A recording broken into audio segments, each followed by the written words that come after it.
So connecting to the database might fail for different reasons, like connection issues or an invalid connection string. So what we want to do is first try to connect to the database, and if and only if that succeeds, we want to start up our server.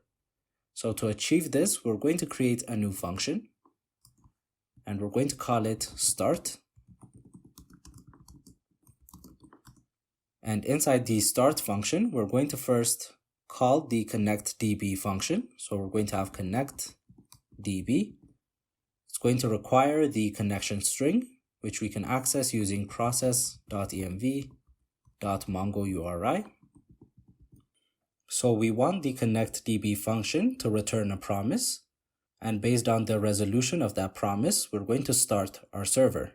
So if we want connectDB to return a promise, we need to go back to connect.js and add the return keyword to mongoose.connect. And now we can go back to our index.js file